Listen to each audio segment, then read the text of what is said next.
Hello everyone, how are you today? And this week we're going to start with some conjunctions or linkers, if you will. So these conjunctions are used to give reason. The first set, okay, actually there are two sets of these conjunctions in this lesson, and the first set is because of, on account of. Okay, so let's start from because here. Because introduces the reason for something. Bildiğiniz gibi because bir şeyin sebebini bize söyler. Because dedikten sonra o bir önceki söylediğiniz şeyin sebebini söylersiniz. It can either link two sentences or introduces the reason at the beginning of the sentence. Okay, let's translate this one. Evet, bu because bağlacı ya iki cümleyi birbirine bağlar ve ortaya gelir. So it links two sentences and it comes in the middle of the sentence. Or ya da en başta bize sebebi açıklar, ondan sonra cümlenin ikinci kısmına geçer. Let's have a look at these examples here. I'm so tired because I've been working since morning. And here, this is the first clause and the second clause. First we give the result here. Bu bir sonuç değil mi? And then we give the reason. Burada ise sebebi veriyoruz. Neden sonra? Because'dan sonra. Buradaki iki cümleyi birbirine bağlıyor ve ortada kullanıyoruz. Çok yorgunum çünkü sabahtan beri çalışıyorum. And the second example, she wants to be a doctor because she wants to save lives. Doktor olmak istiyor çünkü hayat kurtarmak istiyor. Gördüğünüz gibi because burada da ortada kullandık ve hemen ardından bir cümle geldi. As you see here, we use because in the middle of the sentence and it links two sentences, two clauses, and it gives a reason. And here, this time we start from because. Just like I said here, sometimes it introduces the reason at the beginning of the sentence. So, just like here, because there was a lot of traffic, we decided to take the subway. So, bunu şöyle çevirebiliriz. Çok fazla trafik olduğu için neye karar verdik? Metroya binmeye. Because there was a lot of traffic, we decided to take the subway. Bunu aynı yukarıdakiler gibi de yapabiliriz. Anlamda hiçbir değişiklik olmaz. Yani önce sonucu söyleriz. We decided to take the subway because there was a lot of traffic. Bu şekilde söyleyebiliriz. And the second one is because of. Unlike because of or on account of is followed by a noun or a noun phrase. Okay, what do we say here? Because'dan farklı olarak, because of ya da daha akademik dilde kullanılan, resmi bir havası olan on account of anlamları aynı. They have the same meaning. But this one sounds a little bit more formal. Ve tabii ki de gene sebebi söylerken. Fakat bir fark var. Because of or on account of is followed by a noun. Burada because'dan sonra bir cümle kullanıyoruz. Ama because of ya da on account of'dan sonra bir isim ya da isim tamlaması geliyor. Let's see the examples. Because of the heavy traffic, we decided to take the subway. Okay, this sentence is very similar to this one in meaning, but there's a slight difference in grammar. Because here, because of the heavy traffic. Gördüğünüz gibi because of'tan sonra the heavy traffic yani bir noun phrase yani bir isim tamlaması. Başka bir because of'tan sonra bir cümle kurmuyorum buradaki gibi. And because there was a lot of it, because she wants to. Burada direkt yoğun trafik sebebiyle. Direkt bir isim tamlaması. Because of the heavy traffic, we decided to take the subway. Okay? And this time I start from the result. Bu sefer sonuçtan başladım. I usually get tired Because of my long work hours. Genelde yorulurum. Neyden ötürü? Ne sebeple? Uzun çalışma saatlerim sebebiyle. Burada gördüğünüz gibi my long work hours bir cümle değil, bir noun phrase, bir isim tamlaması. O yüzden because of'la birleştirdik. And the last one here, because of the terrible weather, we had to cancel our barbecue party. Ve berbat hava sebebiyle, yine the terrible weather bir noun phrase, yani bir isim tamlaması, bir cümle değil. O yüzden because of'la birleştirdik bunu. Because of the terrible weather, ne yapmak zorunda kaldık? We had to cancel our barbecue party. Barbecue partimizi iptal etmek zorunda kaldık. Now, let's see how we use due to. Due to is very similar to because of, and most of the time they are used interchangeably. Evet, due to aynı because of gibi. Verdiği anlam aynı, yine sebep veriyor. Ve çoğu zaman birbirinin yerine kullanabiliyorlar. Kullanıldığı yerler de var. Bunlardan bahsedeceğiz. Let's say, due to. Ve aynı bir önce gördüğünüz mesela on account of vardı. Because of'un biraz daha resmi hali diyebiliriz. Bu da due to yerine bazen owing to görebilirsiniz. Anlam ve kullanış şekli aynı oluyor. Just like because of, due to or owing to is used to give reason as well. Aynı because of gibi due to ya da owing to da bize sebep verir. However, due to can sometimes modify a noun, while because of only modifies an action. Yani ne var ki due to bazen bir ismi niteleyebilir. Ama diğer yandan because of sadece eylemleri niteler. Şimdi örneklerde ne demek istediğimi daha iyi anlayacaksınız. Let's see the examples here so that you can understand what I mean much better. Our flight was delayed due to or because of the heavy fog. Evet, bizim uçuşumuz rötar yaptı, ertelendi. Neden ötürü, ne sebebiyle? Yoğun sis sebebiyle. In this sentence you can use either due to or because of. Both are correct in this sentence. The delay of our flight. Okay, so this example is a very good one to show you where we can use due to only. Evet, burada due to, sadece due to'nun kullanabildiği bir örnek göreceğiz. The delay of our flight was due to the heavy fog. Neden burada because of olmaz? Çünkü burada gördüğünüz gibi, mesela, let's go back to the first example. Burada gördüğünüz gibi bir action cümlesi var.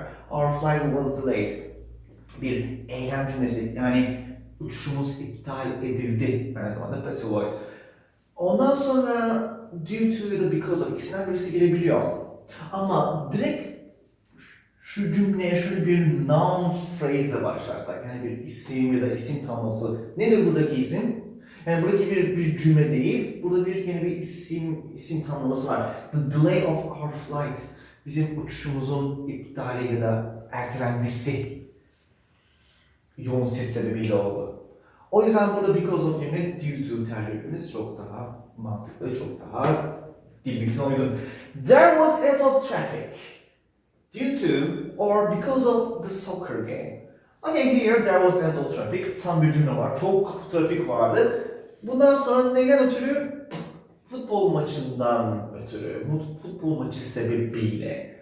And here we can also use due to or because of. They are both correct in the sentence. Evet, bu cümle ikisi de doğru oluyor çünkü burada bir cümle var.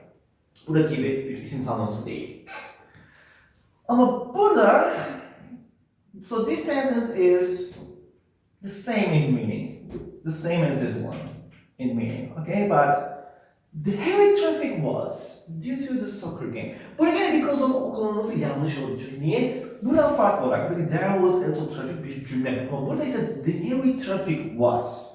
Yani yoğun trafik futbol maçından ötürüydü gibi şeyler.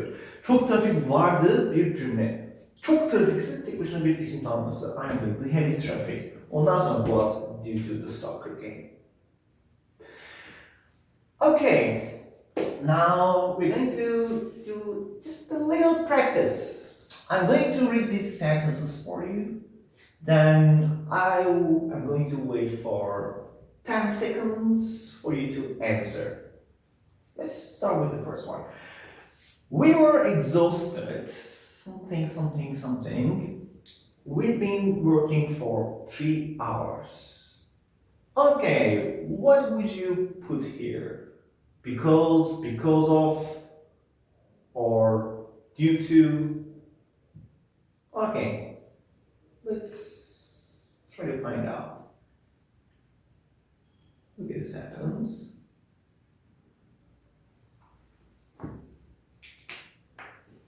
And okay, we were exhausted because we've been working for 3 hours. Okay, çok yorulmuştuk çünkü 3 saattir çalışıyorduk. Burada ne demiştik? Because'dan sonra tam cümle gelir. Sebebi biz tam bir cümleye, özneli başlayan tam bir cümleye anlatırız. O yüzden burada ne var? Çünkü 3 saattir çalışıyorduk. Because we've been working for 3 hours. Okay, let's have a look at the second one. We were late for the class. The heavy traffic.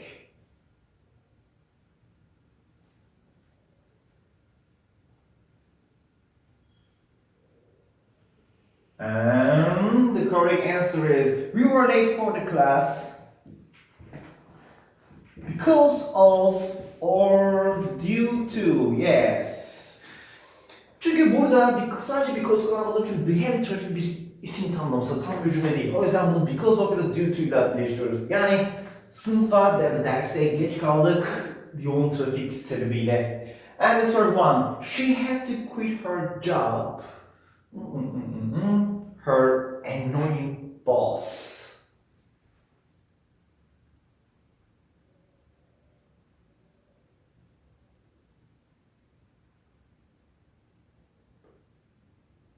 And the correct answer is she had to quit her job because of, or you can also say due to here, but I don't know why. Because of sounds much better in the sentence. And because of çok daha iyi duyuyor cümle. Due to da olabilir ama due to biraz fazla resmi kaçabilir belki burada. Gayet casual bir cümle. Evet, işinden çıkmak zorunda kaldı, istifa etmek zorunda kaldı. O sinir bozucu patronu sebebiyle. Gördüğünüz gibi her annoying boss. Yani her annoying boss bir cümle değil, bir isim tanımlaması değil mi? Sinir bozucu patron. Evet, o yüzden bunu because of'la birleştirdik. And the last one here. The quick spread of the fire was fast winds.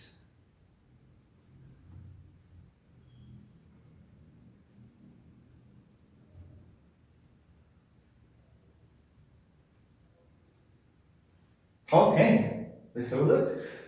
The quick spread of the fire was due to fast winds. Burada ise tek doğru cevap diyebiliriz burada due to. Öncelikle the quick spread of the fire. Bu bir cümle değil, bu da bir isim tanımlaması aslında. Bir noun phrase dediğimiz. Nedir o? Hızlı yayılması. Neyin? Yangının. Yani yangının hızla yayılması hızlı esen rüzgarlar sebebiyleydi. The quick spread of the fire was due to fast winds. Okay, this is how we use these conjunctions because of, owing to an account of, and due to. Now let me give you some homework from your crossbook and workbook. Stay tuned.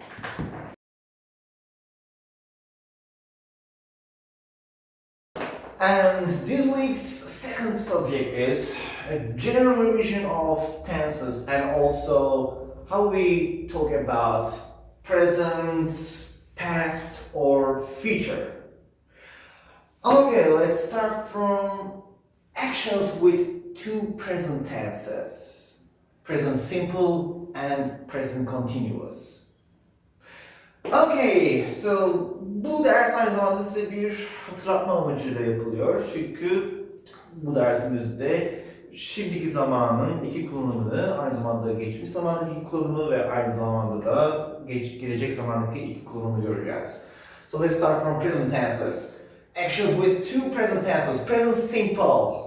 Geniş zaman. So we use this tense for our, the things we do regularly, or some scientific facts, and etc. For example, I have breakfast at 7:30 every morning. So in this present simple tense, we have some time expressions that we use frequently, such as every morning, every day, every week, or always, on weekdays, twice a week usually, often. So we're going to see some of them here in these examples. I have breakfast at 7:30 every morning. Her sabah saat 8:30'da kahvaltımı ederim.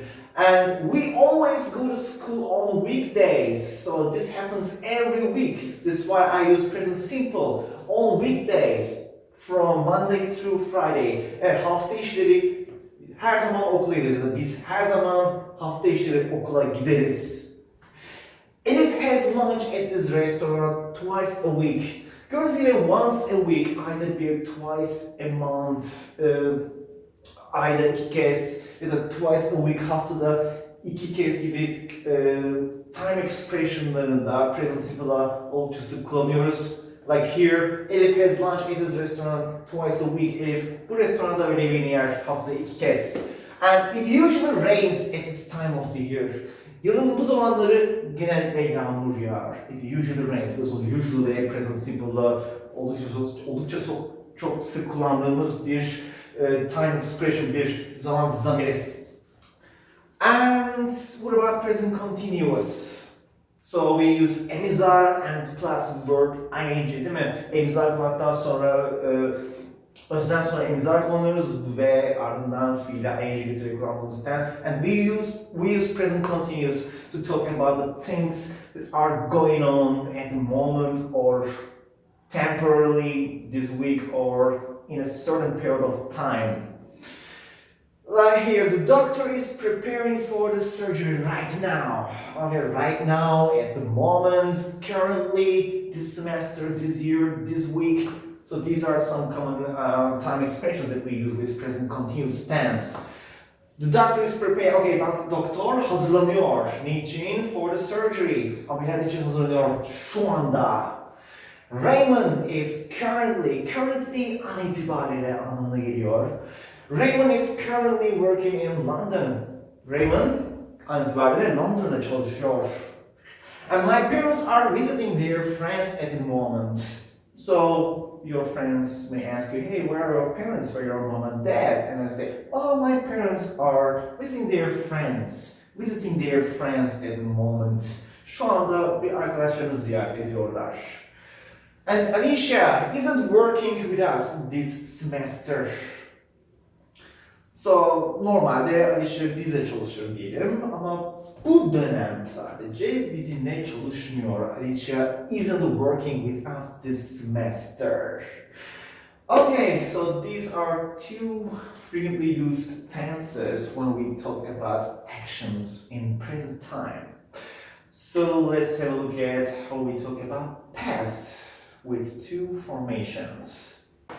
Actions in the past. Evet, geçmişte olan eylemleri anlatmamız tabii ki de birincisi past simple, yani normal geçmiş zaman yaptı, etti. Okay, let's have a look and let's remember how we use this tense. My brother played video games all day yesterday. Going to be yesterday, last week, 2 years ago, this morning, 10 years ago, last year gibi time expression'ında bu past simple tense'de oldukça sık kullanıyoruz. My brother played ve yine abi düzenli fiillerde iyiydi getiriyoruz. Düzensiz fiillerde ikinci hale kullanıyorduk. My brother played video games all day yesterday. Abim bütün gün bilgisayar oyunları oynadı. Some of my friends didn't join my birthday party last week. Yes. Bazı arkadaşlarım geçen hafta doğum günüme katılmadı, doğum günü partine katılmadılar. Gördüğünüz gibi past simple'da olumsuz yaptığımızda don't ya da doesn't değil, didn't kullanıyorduk. Bunu da hatırlayalım. My sister finished high school 2 years ago. Yeah, ablam Kız kardeşim liseyi 2 sene önce bitirdi. My sister finished high school 2 years ago. And Alican didn't talk to me this morning. I said hi, but he was like, oh, he was avoiding me. So Alican bu sabah benimle konuşmadı. Bu past simple. Yaptı, etti, yapmadı, etmedi. And there's another past tense use with used to. Passive with used to. Passive yani geçmişte yaptığımız alışkanlıklar. Nasıl geniş zamanda mesela I go to school every day dediğimizde her gün okula giderim. Bunu geçmiş zaman halini düşünün. Her gün okula giderdim, yapardım, ederdim. Geçmişte düzenli olarak yaptığımız şeylerde used to'yu çok kullanıyoruz. Mesela when I was a toddler, I used to cry a lot.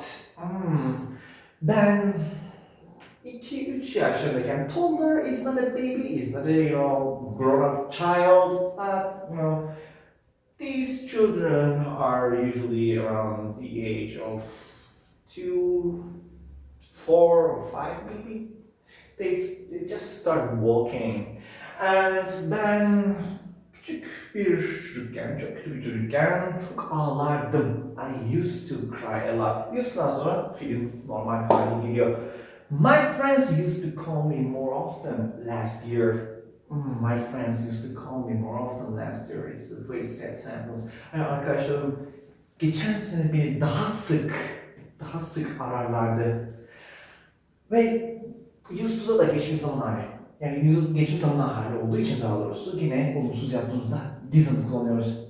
We didn't used to. Ve şurada bir ayrıntıyı dikkat çekmek istiyorum. Didn't'ten sonra aynen artık didn't olduğu için geçmiş zaman olduk belli ve buraya di getirmemize gerek yok. We didn't used to play hide and seek in primary school.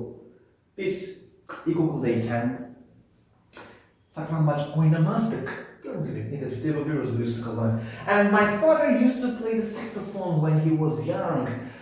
Babam gençken saksafon çalardı. He was a musician and he used to play the saxophone. Okay, this is how we use past tenses, the simple past and past tenses with used to. Now have a look at future forms and actions in the future. Gelecek zamanda anlattığımız eylemler, gelecekte olacak olan eylemler. So there are two common ways of forming future tense. The first one is with will and want. Future tense with will and want. Like, we use this tense for on-the-spot decisions. Yani o anda karar verdiğimiz durumlar. Evet şunu yapayım, evet tamam sana yardım edeyim gibi. Ya da predictions, tahminler bence şöyle olacak, bence şöyle olmayacak. İnanıyorum ki şöyle olacak. Or offers, az önce dediğim gibi, sana yardım edeyim. İstersen seni evden alayım gibi cümlelerde will çok kullanıyoruz. Ve gördüğünüz gibi I think, I believe, I'm sure, I'm afraid gibi kalıpları will'le kullanılan future tense'de oldukça sık görürüz. I think I will go to the movies with you tonight.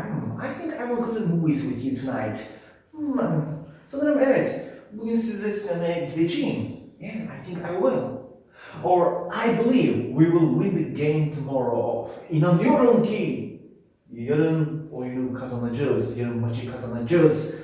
And I am sure everybody will love your new story. Eminim ki herkes senin yeni öyküne bayılacak, çok sevecek. And I'm afraid korkarım ki anlamında. I'm afraid Cem won't join us at the picnic tomorrow. Korkarım ki Cem yarın piknikte bize katılmayacak. And this one is are going to.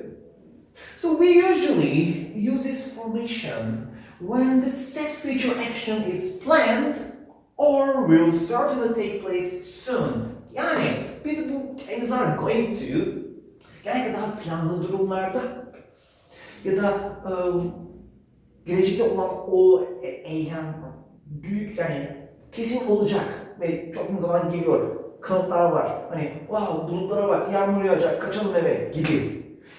Okay, for example, hey, look at that drunk man. He's going to bomb into the post now. Şu sarhoş adama bak. He's going to bomb into the post now. Şimdi bak direğe çarpacak şimdi. Look at that guy. Or we're going to see a movie tonight. We bought tickets already. Evet, bu gece bir film izleyeceğiz daha doğrusu. Bu gece bir sinemaya gideceğiz. Kesin, planlı. We bought tickets already. Biletleri çoktan aldık.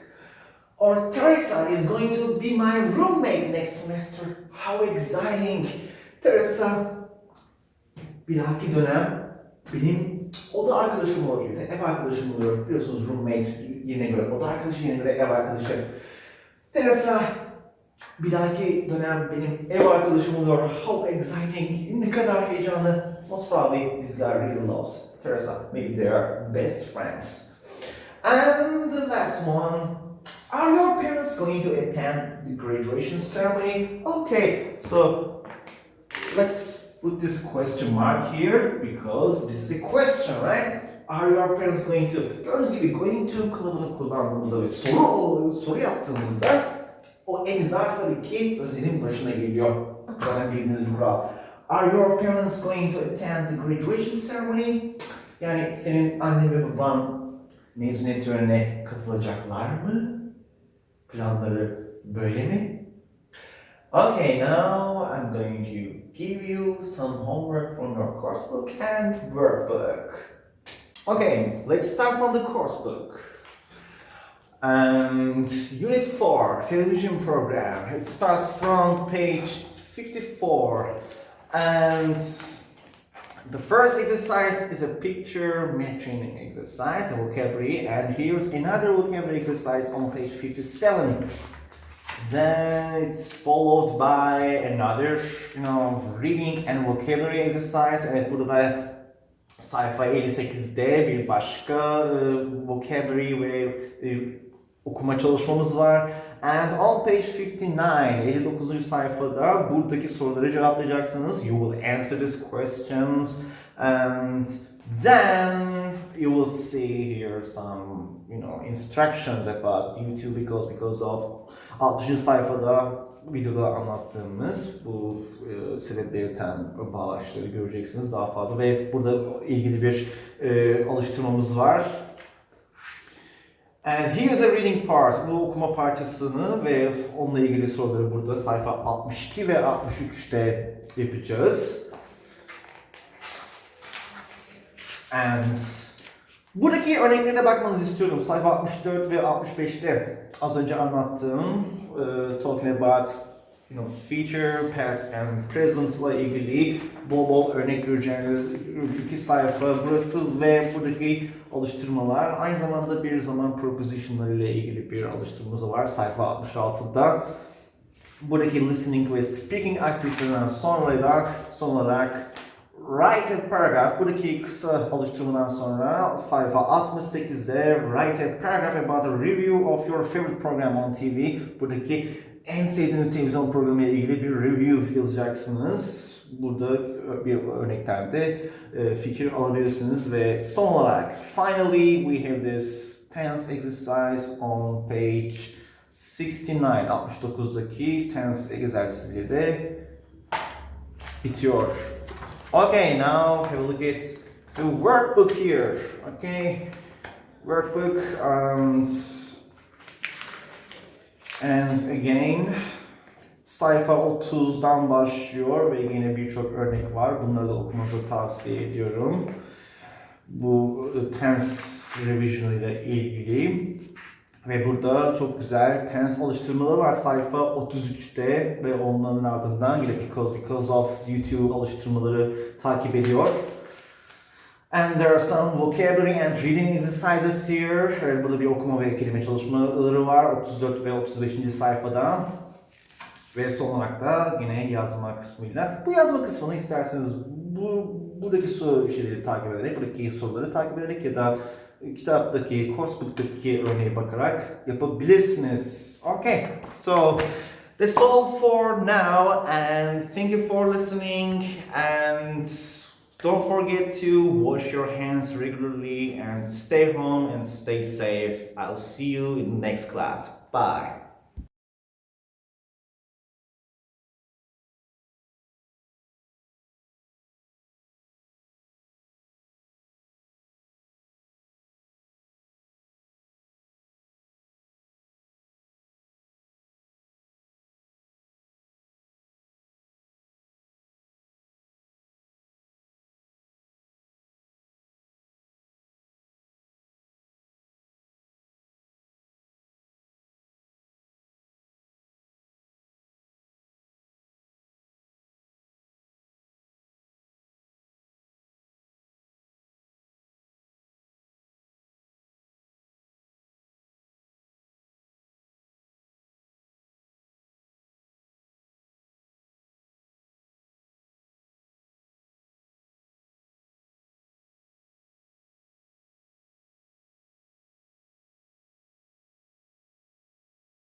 Hi, my name's Andy and I'm 15.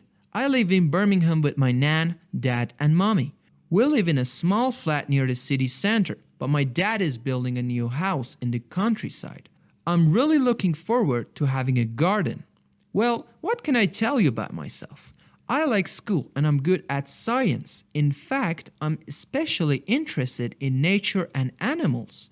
At home, I've got 3 cats, 2 rabbits, and a scorpion. I love looking after them and I love animals. When I grow up, I'm going to become a vet. I usually stay at home and do my homework on weekdays. After doing my homework, I spend some time on watching TV with my family. What I like most on TV is, of course, documentaries which are about wildlife and animals in general, of course. I'm learning new things about animals day by day thanks to those documentaries. Apart from documentaries, I enjoy watching a few soap operas and TV series, especially detective series and thrillers. I find watching them so exciting. At the weekend, I'm going to the cinema with my family. There is a great action movie. It's absolutely a must-see. I won't miss it for sure.